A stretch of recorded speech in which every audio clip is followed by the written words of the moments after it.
Falk, I'm was super excited to welcome you on the podcast because you've been working with CTOs and business professionals for several years by now.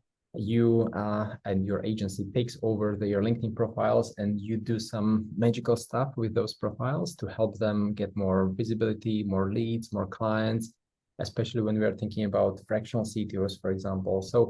Why don't we dive deeper to what you actually do when you manage all these LinkedIn profiles? How is it going, and what do you guys do with LinkedIn? Yeah, first, Michael, thanks for the invitation. I'm very happy to be here. And sure, I can share my knowledge, my experience, what I got with a lot of different profiles. Exactly, we take over the profile. We not do any coaching or whatever. We really want to help. And the pain is always at the beginning, no time. You know, everybody knows no time. They're stuck. They waste a lot of time. And then we start first with a profile. And it's very important to have a all-star status on LinkedIn with your profile. Everything has to be fixed. Yeah, everything has to be complete, 100% complete. And the most important thing is the LinkedIn slogan. And then, you know, underneath your name, the slogan, and then the headline, the banner, the info box, your experience, everything has to be fixed. And afterwards, we talk about the target group. It's very important. First, the target group has to be on LinkedIn. If the target group is not on LinkedIn, makes no sense. Therefore, we make at the very beginning sure a potential check if the target group is on LinkedIn, and if not, we don't start the project. But if the target group is there, we use one special thing, and that's the best thing ever on LinkedIn is the sales navigator. The sales navigator, you have more than 30 different criteria to filter the target group, like demographic filter, like the region, the position, like if you search for small and mid-sized companies, you can say, okay, let's have a look for companies with employees from 11 to 200 employees. And we look for the CEO in the region, for example, Germany or Poland, wherever. And then we start the filter. We have some special filters on top, but that's the basics. And then you have a list maybe of 2,000 interesting profiles, and you start to connect. That's very important. And therefore, you have to have a very detailed description of your target group. And on top, also the interest of the target group. We talk about buyer personas, like not the demographics, we have to have on top like the buying criteria, the pain points, and so on, because you want to contact them with a nice message, like connect with value. Yeah, that's we always added value in your messages, but also in your postings. And that's the second step. Write postings on LinkedIn for your target group, not for all the guys on LinkedIn. One post for one target group, and don't spread it out for everybody. The post has to be for your target group, and you know why your target group buys, and you know what are the pain points for your target group. And if this is defined, we can say, okay, please use this post format, because most of the guys on LinkedIn, they use just picture with text. There are quite a lot of things more what you can use. You can make a survey, you can make a LinkedIn newsletter, you can make LinkedIn Live. And like LinkedIn newsletter, LinkedIn Live is very pushed by LinkedIn. They released it also, I think 2 weeks ago, by the new algorithm release, where they really said, okay, we will push LinkedIn Lives even more, or LinkedIn newsletters. And, you know, if a company release a new product or release a new service, they want, yeah, that's employees, that they, employees, the people out there use also the products. That's why you should use those services. And, you know, then we have the postings, we have the connections where we can connect or upgrade your network. And at the end, you have to have the right KPIs. Yeah, you need to measure what you do day by day, not only for the postings, also for the connections. How many connection requests I send every week? What is the connection rate? It should be 30 above. 30% is a good value, but it should be 30 or higher. And also for the postings, we get this question quite often. How many impressions should I have? If you have 1,000 contacts, you should have 1,000 impressions or more. And everything on 1,000, then the half on top. Like if you have 3,000 contacts, you should have 2,000 impressions. And what you should also measure for your KPIs is the profile visits. Because let's imagine, okay, you ramp up your profile. You get week by week 60 new or 70 new contacts. But it's also interesting how many contacts, also not yet contacts, come to your profile. And with the Sales Navigator, you can use those contacts. You can evaluate which profile or which guys come to your profile, but not connected yet. And then you can also start the next system and contact these profile visits, because profile visits already had a intent, because they like your content, they like your connection and so on. And you should use those filters as well. Yeah. Mm. So in conclusion, ramp up your profile, then post on a regular base, ramp up your network, but also measure all those two things. Yeah. Awesome. And that's very important. Yeah. Well, you mentioned really interesting numbers. So if someone has 1,000 followers, he or she should get about 1,000 impressions.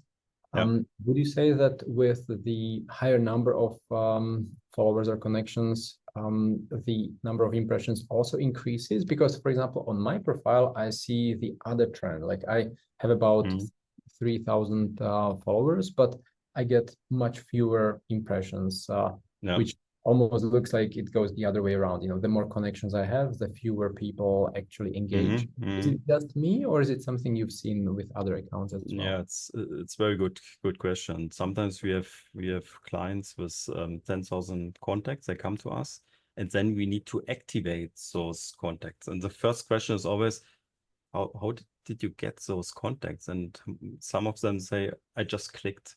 Yeah, and then they say, okay, probably we should delete some contacts, because what is the problem? The problem is that the contacts are not the target group. And therefore, the posts are not made for those contacts, because what I said at the very beginning, you should make one post with one message for one target group, and you know the buying intent. Yeah, and therefore, if you have more followers, then it's getting harder and harder to activate those contacts if the target group is not very specific. Yeah. Best case is you have a sub niche, not niche, sub niche, and in this niche are especially maybe CEOs in a special area with a special company size. You make only postings for this target group. And then you will have a very good impact also when your followers are growing. And for the followers, you should also have in mind, you have the close followers. Like close followers would also be your clients or your personal contacts. Then you have your target group, and then the network of the network. And therefore, because you should have this in mind, because your personal network will interact a lot. That's why at the very beginning, when I start with a client, then I always ask, hey, are you connected with all of your clients, with all of your personal contacts, with your CRM contacts? And if not, yeah, I tell them, okay, you should do it, because the interaction of those clients will be or contacts will be higher compared to your target group network or network of the network, because in all cases it's the same. You post something, and the first 2 hours will be most important for the postings, because the first 2 hours LinkedIn, it's the algorithm. The algorithm needs numbers, and they just check how many guys interact with the post, click on more read for the first 2 hours. Even better if they like it and make a comment. And yeah, and then it's a calculation. If you have, let's say, 60, 70 comments in the first 2 hours, you will have more than 10,000 impressions. And you can be sure we have a lot of data.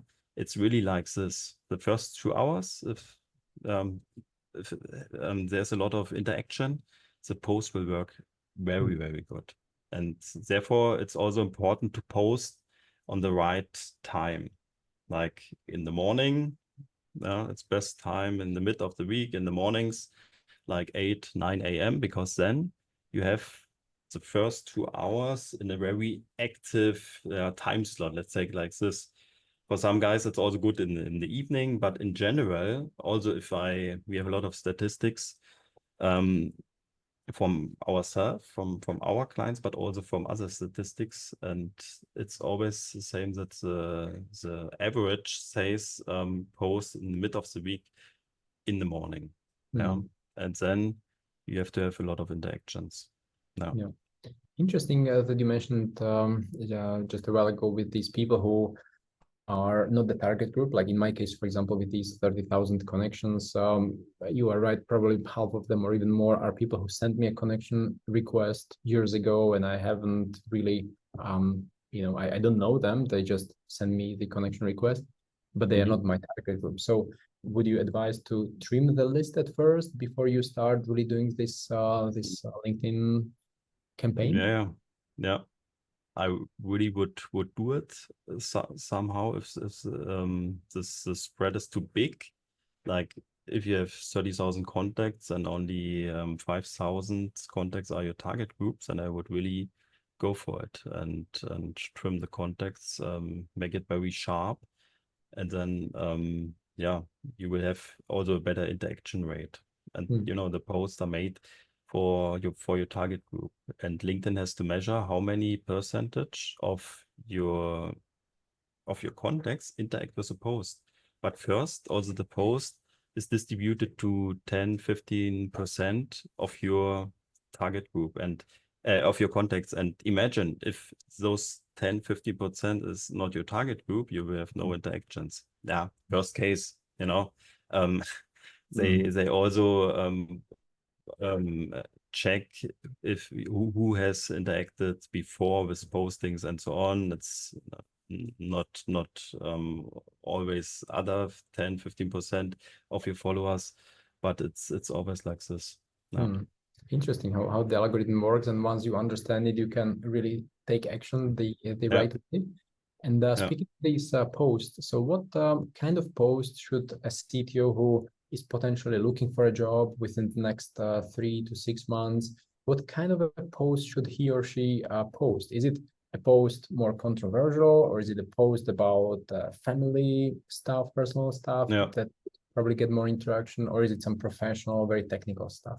Yeah, it should be a mix, because LinkedIn is a B2B network, and it's always a person, it's a people business, and therefore a lot of companies also come to us, hey, can you take over my company profile on LinkedIn? I say, no, I cannot do this, because it makes no sense. We will have no interactions. We will have no performance. If we post just from the company profile, and from the company profile, you cannot send a connection request to your target group. So we always start with the personal profile. And the performance of the personal profile will always be better than the company profile. And on the personal profile, you should also use the post formats, which are ranked very high or which are pushed at the moment on LinkedIn. And if you, for example, as a CTO, you have a project, like a 3 month project, and you finish the project, I would recommend you to, make a post about the project. Say, okay, thank you for the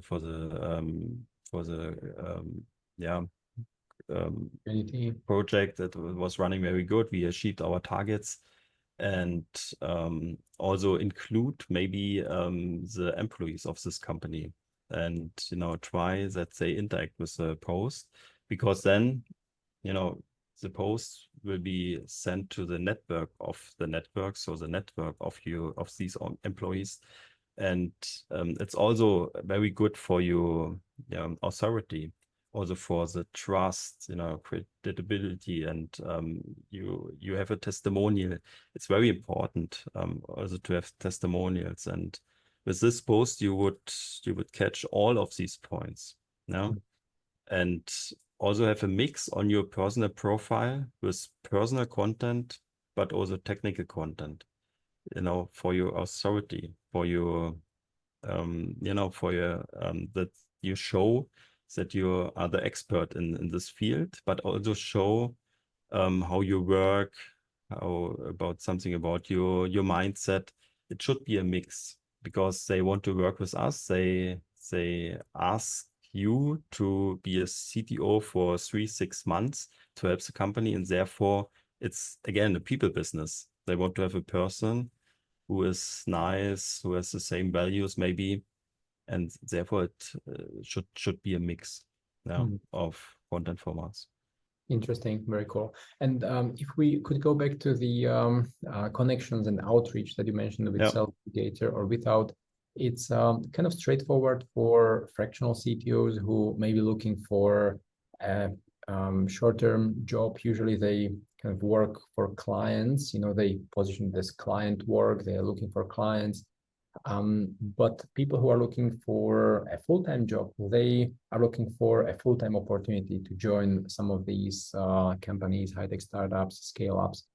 So the kind of approach seems to be similar, but maybe there are some differences. Like, have you seen some other examples of how people get a new job through a similar approach? Is the messaging different, or the target audience, or how would you go about using LinkedIn and the approach to get a better job? Yeah. First of all, the marketing principles to get new customers or a new job are completely the same. You only need to know what is your target group. And for customers, it's like, as I said, the CEO of a mid-sized company. And for a CTO job, it's the CEO of a mid-sized company when they want to have a new project. And for a full-time job, it's the same.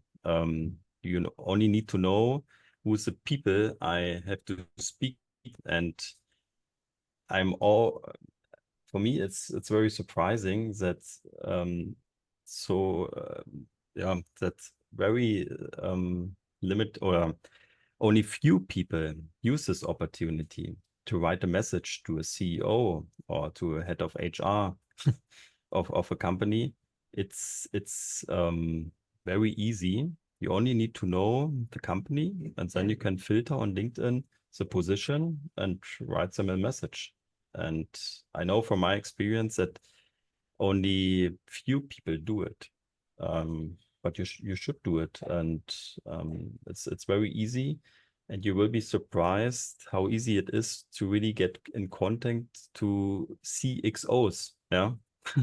Whatever. I've also a lot of contact to former colleagues of mine, and it's very easy to first get in contact, but also get in touch also for years and months, or every year write a message and get in contact. It's a very, very easygoing possibility to write to the right people. Yeah, it's so true now with these tools, with LinkedIn and the other sales tools like Sales IQ and Apollo and Contact Out. Like, it's just so easy to get contact details of pretty much anyone around the world, not even talking about LinkedIn connections. So it's probably more about the drill and finding time to do it. But probably, that's why also clients come to you and say, hey, can you just take over my LinkedIn profile and do it for me? Yeah, yeah. As you said, with Apollo, other tools, it's for the last months, it was also a massive impact what some companies ramped up. For example, you can easily integrate your CRM into LinkedIn with special software. The name is Surf, and it's just one click. And maybe for you, from the technical side, they have one special thing that they enrich the data.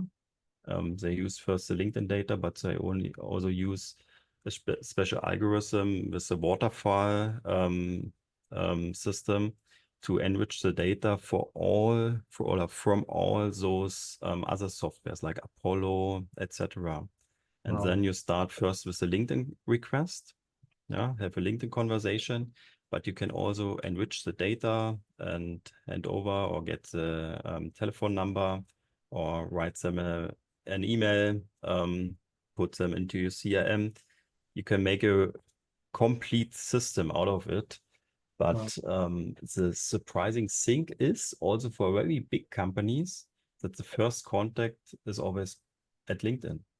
And why? Because it's a very growing company. In Germany alone, we have 17 million LinkedIn users. And the usage rate is very high also in other companies, in other countries. And the first contact is on LinkedIn. And also for the GDPR conformity and so on. What is the answer if I ask them, is it GDPR conform, to write them an email in the second step and say yes, because they connected on LinkedIn and therefore they've shown an intent to my product, and that's why I can write them an email. And that's the second reason. First, it's a very trustable network, and the second reason is this GDPR thing.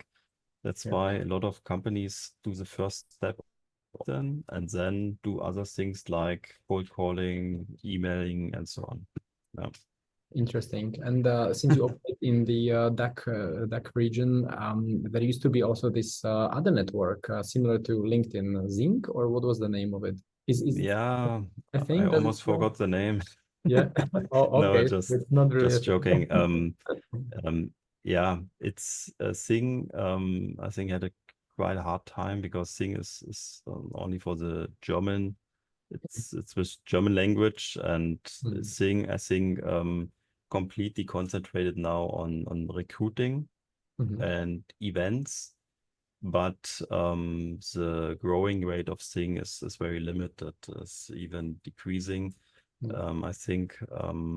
And yeah, we have a lot of clients who use Sing before, but they see the possibility of LinkedIn now, or the growing of LinkedIn, the increase of the people on LinkedIn, also worldwide. If you want to do something international, and we can see a lot of things in the US and other countries.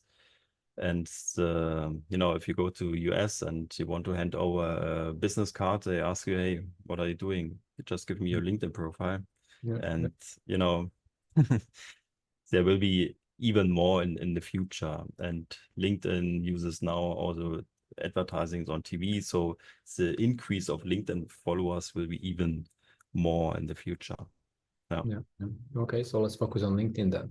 And you mentioned the KPIs that you are also tracking for the different LinkedIn profiles that you manage. Yeah. So one was the impressions of the posts. The other was number of visits of the profile. Is there some other KPI that you are also linked to track? Yeah, you should track how many connection requests you send per week.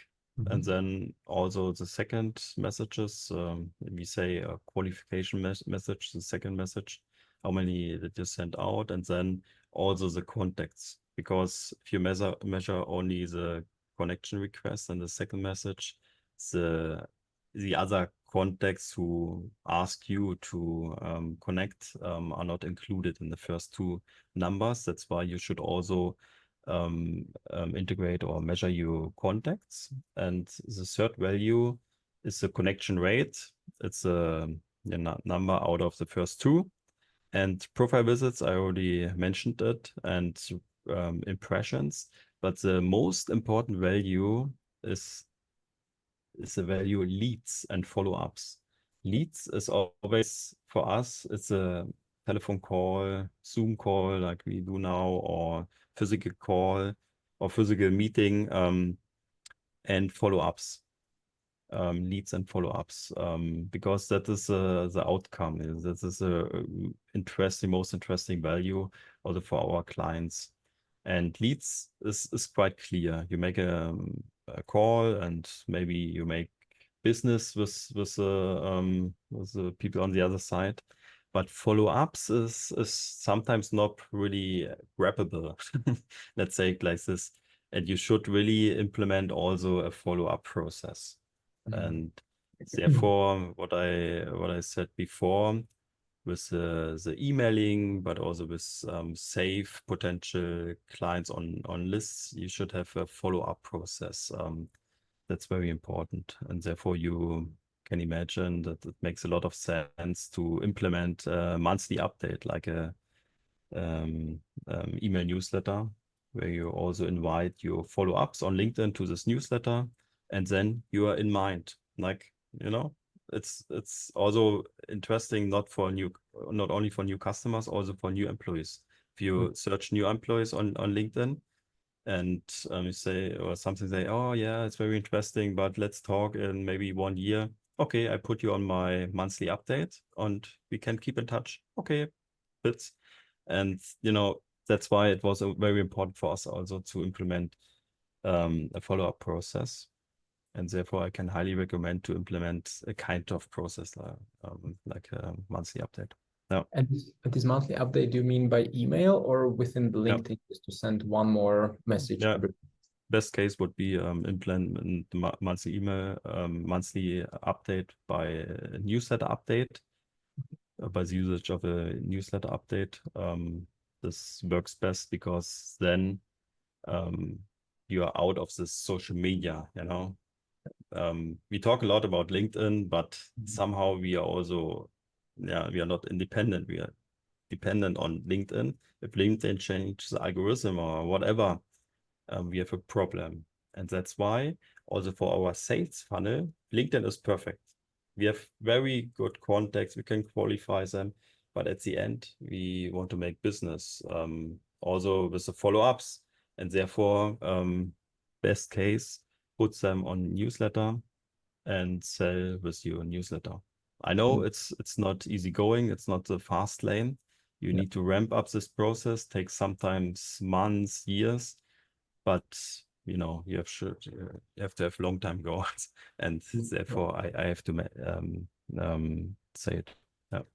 This is a long-term game, especially for those who would like to get a great job, CTO. Often especially people from our community, they are not looking for a job immediately, but they expect that within 6 months or 12 months they will change a job, so they have plenty of time to implement what you suggest.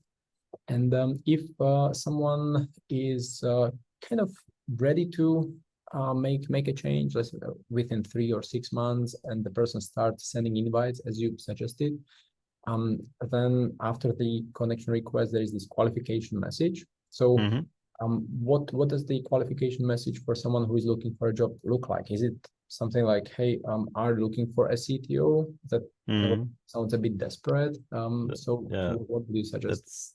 That's too, let's say, pitchy. It's a hard pitch. I wouldn't suggest it. It's clear. If a CTO or interim CTO write a message to a CEO, he wants to have a kind of project.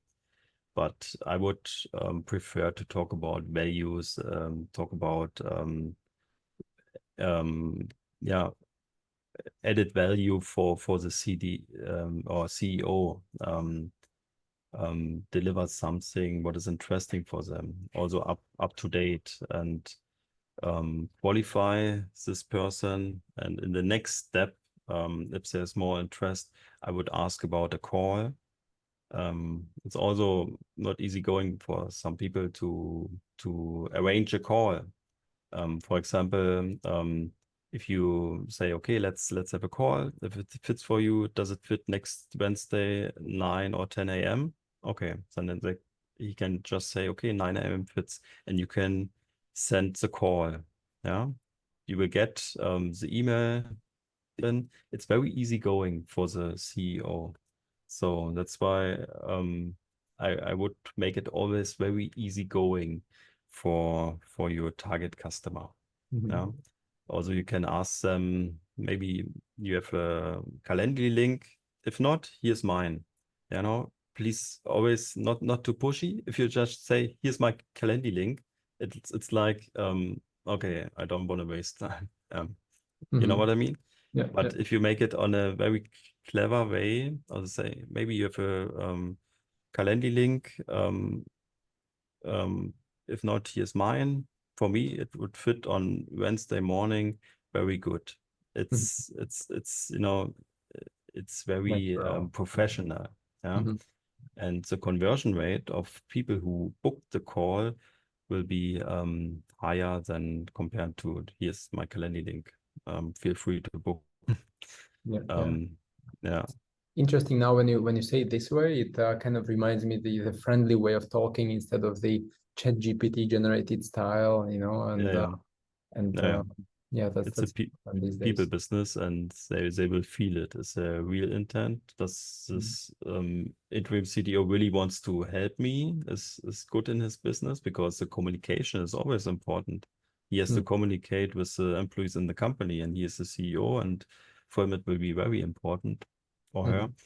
yeah. And yeah, therefore the style of communication is very important, and Mm, will influence all the connection rate, the booking rate, yeah. everything. Yeah. And we can assume that most of the messages still go unread, or actually, no, they go unresponded. But would you say they are also unread, or people just read those messages and they decide not to respond, or they postpone it? Yeah, it depends. I said 30% connection rate is quite good. Then you don't know what happened with the other percentage, but what you can influence is only write messages to active profiles.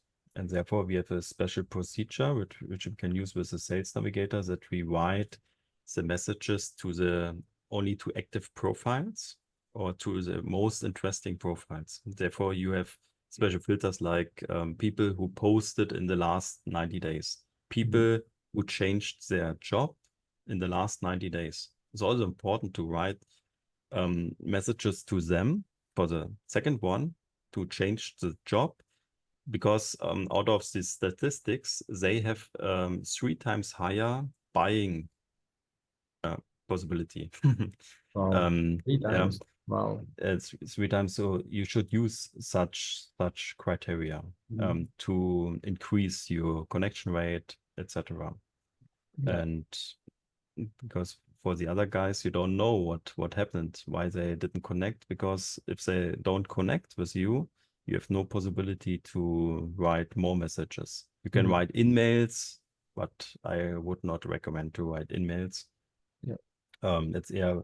It's kind of pushy, and I would suggest to write organic, normal messages, for example, with the normal LinkedIn mode or with the Sales Navigator. Yeah. Okay. And there is also an option to withdraw a connection request, just in case someone does not accept after 30 days or after 2-3 months. Would you suggest to withdraw the messages that are pending and then resend again in 3 or 6 months? Very good question. I cannot tell you exactly, but we also do it. Like if the connection requests are older than 3-4 months, you can withdraw them. Yeah, because it will be a criteria also for the LinkedIn algorithm. What is your connection rate? And then you will have a lower social selling index, and this will influence your activity, or the rate of impressions. And yeah, it's a value for the algorithm to Yeah. spread your contact and etc. etc. Yeah. Interesting. Yeah, I just at some point opened this list and I found connection requests that I sent from a year ago, 2 years ago, and it was like Yep. endless list. So, Yeah. It's very um, hard to delete. yeah, one by one, really. One by one, yeah. It's a That's special crazy. job, but you should definitely do it. Yeah, Yeah. Yeah. awesome. Cool. There was one question I wanted to ask before this one, but I just lost it. It was related to what you were just talking about the posts, and Mhm. lost it. So I got distracted by these withdrawals. Okay, but anyway, just thinking about people who are on job market looking for a change. Is there any kind of last advice that you would like to give them about how to get most out of the opportunity out there? Because it could be really overwhelming for a lot of people with Mhm. the sales navigator and posts and connections and withdrawals now and email newsletters and everything. So how Mhm. are there any quick wins that you have seen with Yeah. others who are looking for projects or jobs? In my eyes is very easy. Yeah. We also made a kind of LinkedIn routine, 15 minutes per day. And the first thing is answer your messages. Then second thing, react on contacts for your postings. Post once a week, and then comments. Yeah. And if you just can finish the first step, then you just can finish the first step. Then you do the second step on the second day and so on. But you should have a routine and only do one fingerprint per message. That's also important. Like if you see a message, a reply to your message, answer. And if you cannot answer, leave the message unread.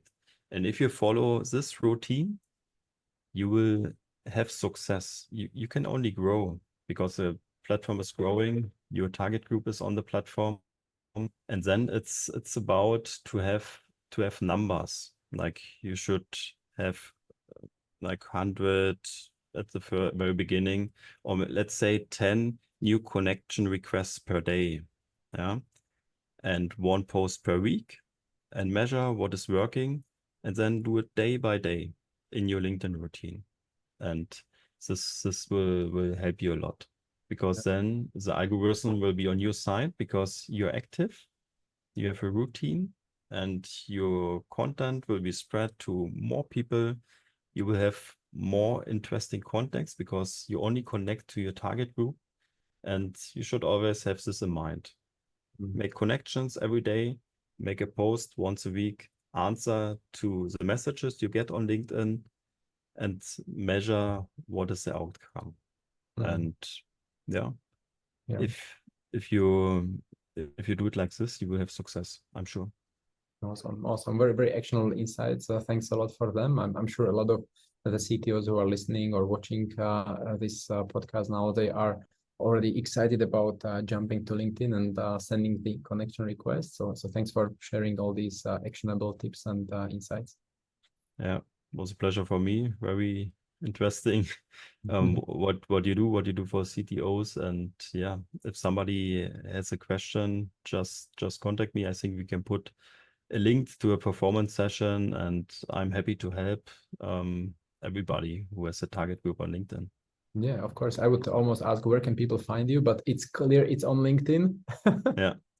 So we will include the link in the show notes and also the calendar booking link. Yeah. Okay. Thanks Awesome. a lot, Michael. Yeah, Yeah. thanks for joining. Have a wonderful day. See you soon. You too. Bye bye.